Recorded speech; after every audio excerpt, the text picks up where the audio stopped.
Mob জাস্টিসের ইতিহাস। আওয়ামী ফ্যাসিবাদের আমলে বাংলাদেশের রাজনীতিতে মব জাস্টিস শুরু হয়। এখন তারা মবের বিরুদ্ধে বয়ান দিচ্ছে, কিন্তু সেই শিবির সন্দেহে ক্যাম্পাসের হল থেকে ধরে নিয়ে এসে পিটিয়ে পুলিশে দেওয়ার কালচার বাংলাদেশের সর্বপ্রথম আওয়ামী লীগ ছাত্রলীগে শুরু করেছে। রাজশাহী বিশ্ববিদ্যালয়ে এক পরিকল্পিত ষড়যন্ত্রমূলকভাবে নিজেদের কর্মীকে হত্যা করার মাধ্যমে সারা দেশব্যাপী শিবিরের বিরুদ্ধে তৎকালীন স্বরাষ্ট্রমন্ত্রী সাহারা খাতুন যে ঘোষণা দিয়েছিলেন চিরুনি অভিযান, তার মধ্যে দিয়ে নির্যাতনের সূচনা হয়েছিল বাংলাদেশে। সেটাই ছিল বাংলাদেশের গণতন্ত্রের অফিনের তৃতীয় প্যারেক। প্রথম প্যারেক ছিল বিডিআর বিদ্রোহের নামে সেনাবাহিনীকে ধ্বংস করে দেওয়া। এর পরবর্তী সময়ে আমরা দেখেছি প্রত্যেকটা ক্যাম্পাসে কোনো একটা ছাত্রকে কোনোভাবে সন্দেহ হলে, তাদের প্রতি ভিন্ন মত থাকলেই তাদেরকে পিটিয়ে পুলিশে সোপর্দ করত, অনেককে পিটিয়ে মেরেও ফেলার দৃষ্টান্ত রয়েছে। সেই রকম একটা দৃষ্টান্ত হচ্ছে বুয়েটের আবরার ফাহাদ। তিনি অ্যাবসুলেট মব জাস্টিসের শিকার। আমরা দেখি বিএনপি, জামাত এবং বিরোধী দলীয় রাজনৈতিক দলের ডাকা হরতাল এবং অবরোধে কিভাবে একটা হিন্দু বিশ্বজিৎকে শিবির আখ্যা দিয়ে তাকে ছাত্রলীগ থেকে বিদায় করে দিয়েছে।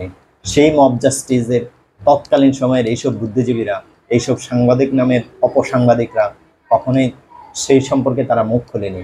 শিবিরকে পিটানো আওয়ামীর চোখে কোনো অপরাধী ছিল না। আওয়ামী কালচারাল এজেন্ট যারা ছিল, বাংলাদেশের তথাকথিত বাঙালি কালচারাল এজেন্ট যারা ছিল, তাদের চোখে সেটা কখনোই অপরাধের পর্যায়ে পড়েনি। চট্টগ্রাম বিশ্ববিদ্যালয়ে শিবির সন্দেহে অনেক ছাত্রকে তারা শিবির সন্দেহে পিটিয়ে পুলিশের হাতে তুলে দিয়েছে। এগুলোই মব জাস্টিস ছিল, এবং শিক্ষকরাও এটার প্রতি মৌন সমর্থন দিয়েছে। আমার একটা কথা মনে আছে, আমাদের এক স্বনামধন্য শিক্ষক ছিলেন, তিনি ইসলামপন্থীদেরকে যখন মারে তখন বাহাবা দিয়েছেন, তখন তিনি খুশিতে গদগদ করেছেন। কিন্তু যখন তিনি কোটা বিরোধী আন্দোলনের সময় ছাত্রদের পক্ষ নিলেন, যখন শেখ হাসিনার বিরুদ্ধে জাস্ট একটা লাইন লিখলেন, তখনই তার উপরে মব জাস্টিসের যে রোষানল সেটা এসে পড়ল, এবং তার বাসায় তার স্ত্রীকে হেনস্থা করার মতো ন্যাক্কারজনক ঘটনা তারা ঘটিয়েছে। রাত বেরাত তার বাসার সামনে স্লোগান, শীষ দেয়া সহ বিভিন্ন অপকর্ম তারা করে তার পারিবারিক জীবনকে বিষিয়ে তুলেছিল। তিনি এক পর্যায়ে তাকে জেলেও নিক্ষেপ করা হয়েছিল। সুতরাং বাংলাদেশে মব জাস্টিস নতুন কিছু নয়। হ্যাঁ, সেই তুলনায় এখন মাত্রা অনেক কমে এসেছে। আমরা মনে করি যখন আইনের শাসন দুর্বলতার দিকে পৌঁছে, তখনই সমাজে মানুষের আইন হাতে তুলে নেয়ার প্রবণতা তৈরি হয়।